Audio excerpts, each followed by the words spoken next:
Ouais, Dominique, bonjour. Suite à cette organisation de la journée sans longue vue au lac du Bourget, comment ça s'est passé pour vous? Donc première partie de matinée, on s'est regroupé sur le site des Motets, un secteur où il n'y a pas encore de chasse. On a pu observer une femelle de harlupé. Le harlupé, c'est un oiseau assez nordique qu'on peut observer sur les mers du nord de l'Europe. Et on a observé aussi un oiseau encore plus nordique, c'est-à-dire le garrot hydre.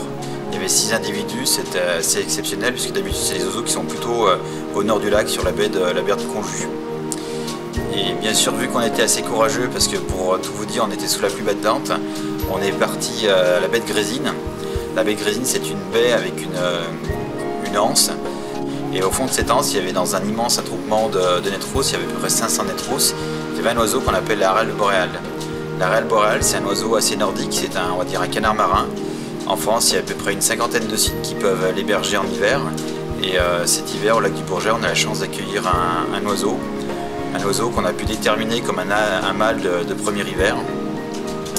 Et donc on a conclu la journée sur cette belle observation.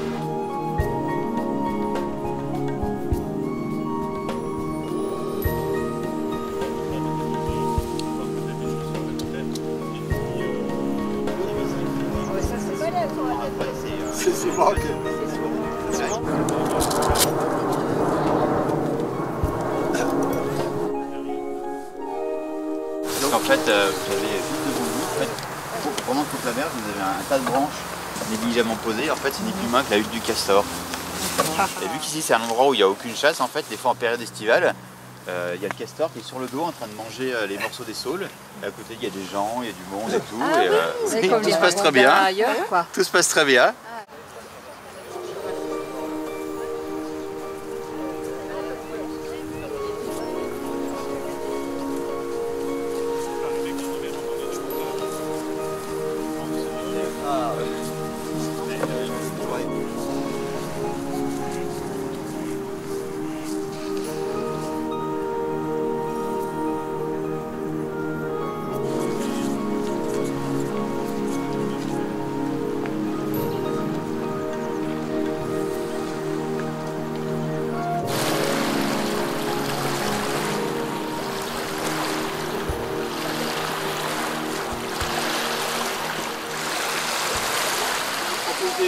Qu'on continue. Ouais.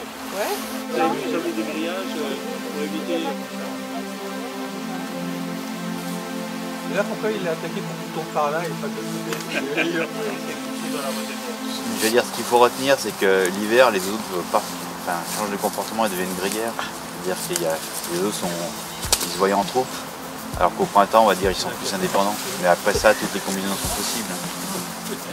Il faut quand même se rappeler qu'en fait, ils n'ont pas autant d'intelligence que nous. Ils ont des comportements qui sont liés à leur force, à leur résistance, à leur territoire et surtout à leur motivation du moment, quoi. S'ils ne mangent pas la même chose, ça va.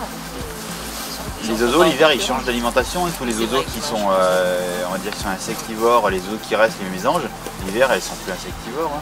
Elles cherchent des graines, elles cherchent des comme ça. Donc après, mais on peut pas dire que les oiseaux vivent vraiment en bonne enfance. Hein. Voilà, c'est la nature, c'est ça.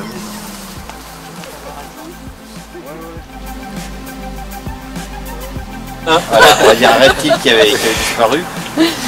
Donc en fait, en Savoie, on a l'avantage d'avoir un lac sur lequel le lac du Bourget a de grands secteurs qui appartiennent au conservatoire ou qui sont en convention avec le conservatoire. Donc ça permettait d'avoir différents milieux, notamment des roselières de proximité où on peut se mettre à l'abri. Donc ça, c'est un site qui a été élu. Mais après, ils ont posé des balises donc, sur les cistules et ils se sont rendus compte qu'elle allait juste au grand port d'Aix-les-Bains. Ah oui, d'accord. Par contre, le problème qu'on a toujours, c'est on est à côté d'une zone urbaine. Et il y a toujours des gens qui mettent des tordues de chloride au lac. Et ce qui les tordues de chloride est très longévive. Et il y en a ici alors? Ouais, elle est très résistante. Donc il y a des sessions de piégeage, pour rattraper ces tortues qui sont menées par le conservatoire avec des piels en forme de nasse pour récupérer des tortues de chloride.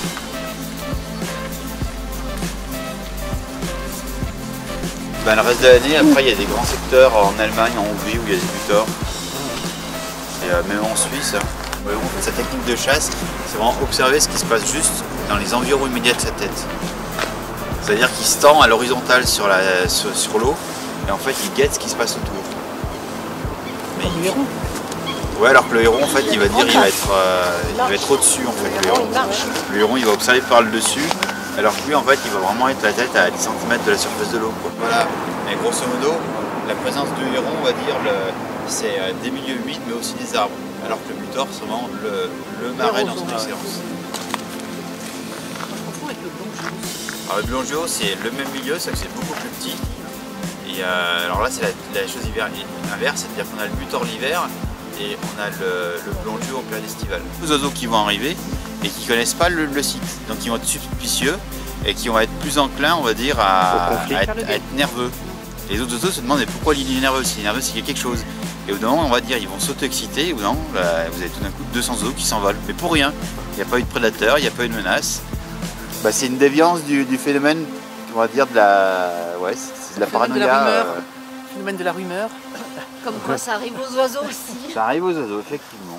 Et qu'est-ce qu'ils trouvent à manger dans le lac en plein hiver comme ça? Ben, le lac, il y a énormément de poissons quand même. Dans un lac qui a beaucoup de végétaux. Oui, mais même l'hiver, les poissons sont quand même. Ben, à les la saisons, surface, même pour les humains, enfin... les saisons de pêche, elles commencent mi-janvier. Hein. Et si Le lac, en fait, ouais, le lac, il est très productif quand il est froid. Hein. En fait, pour vous expliquer, il faut se mettre en mémoire qu'il y a plus de 6000 ans que les hommes pêchent sur le lac du Bourget. Donc c'est vraiment un site qui est poissonneux, quoi. C'est-à-dire qu'il n'y a pas de courant. Ouais. Là, uniquement, en fait, c'est le ressac du lac avec éventuellement la buse du nord. Mais sinon, on est à l'abri des courants, quoi. Et c'est vraiment le milieu typique de la poule d'eau, c'est-à-dire des roseaux. C'est ce que je disais tout à l'heure, en fait, la poule d'eau, c'est pas un palmipède, c'est un oiseau qui a des pattes, qui va s'agripper, mais qui n'a pas on va dire, de portance sur l'eau, quoi. Et généralement, on la retrouve justement dans les endroits où il n'y a pas de courant, où il y a des petits étangs, mais pas des endroits où il y a un flot incessant, quoi. Ouais.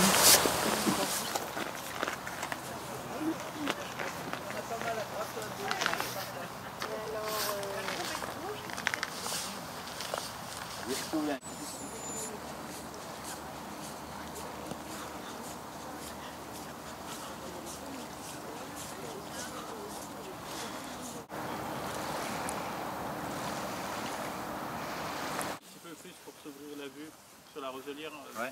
une centaine de mètres. Et la grande aigrette qui est derrière, au bec jaune. Où on était à la plage de Motet. Si vous regardez là-bas, environ 500 mètres, il y a une grande aigrette.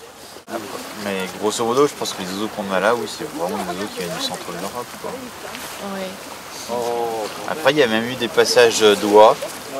En fait, ce qu'il faut quand même se souvenir, c'est qu'il y a 70% des oiseaux qui nous survolent pour aller sur la façade atlantique. Ah d'accord.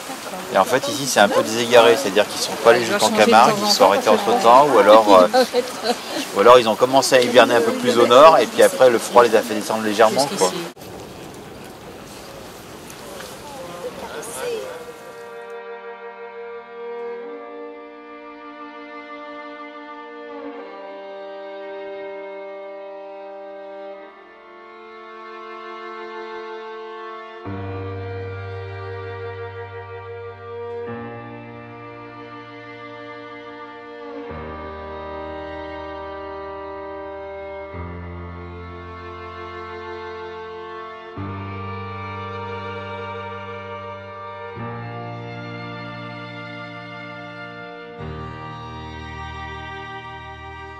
C'est 7 km, vous arrêtez au bord, vous scannez les roselières, vous avez des bonnes chances d'en voir.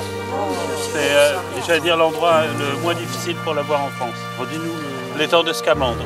Scamandre. L'étang de Bière. Et c'est comme ça, Pas très loin d'Elmore. On a basculé sur un domaine plus confidentiel, le domaine de Butet, qui est géré par le conservatoire. Donc on a eu l'avantage d'avoir accès à cet observatoire.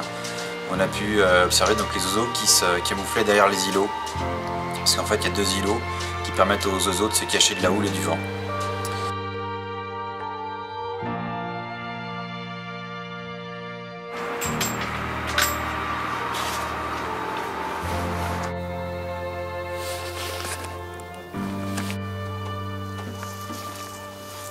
Le kilo là. Là,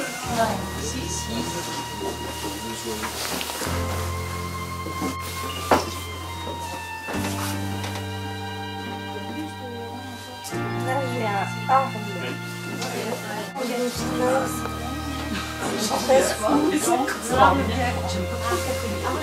L'égalité, mais c'est Michel qui l'a. Oui, des fois on dit la fougue, mais en fait c'est nous qui savons la langue, mais c'est...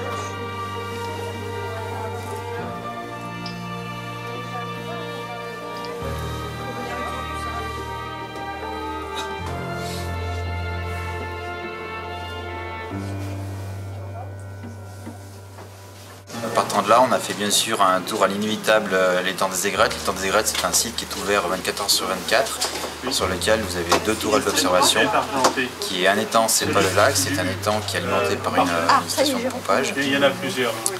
Et en fin d'après-midi, on est parti le long du lac du Bourget pour observer des oiseaux plus confidentiels, c'est-à-dire des oiseaux rares qui viennent passer l'hiver sur le lac du Bourget. Donc opération renouvelée. Opération renouvelée, surtout qu'en fait tout le monde était content, on a observé des beaux oiseaux, on a été accueillis partout, on va dire, avec les gens qui nous demandaient ce qu'on faisait, on a pu les documenter sur l'observation des oiseaux, sur la protection des oiseaux en hiver et surtout sur notre activité de recensement. Lac du Bourget, site exceptionnel. C'est exceptionnel, c'est quand même un site qui fait partie de la quarantaine de sites Ramsar en Europe. Les sites Ramsar, c'est les sites qui ont accueilli au moins une fois plus de 20 000 oiseaux en hiver. Merci Dominique. À la prochaine. Au revoir. Au revoir.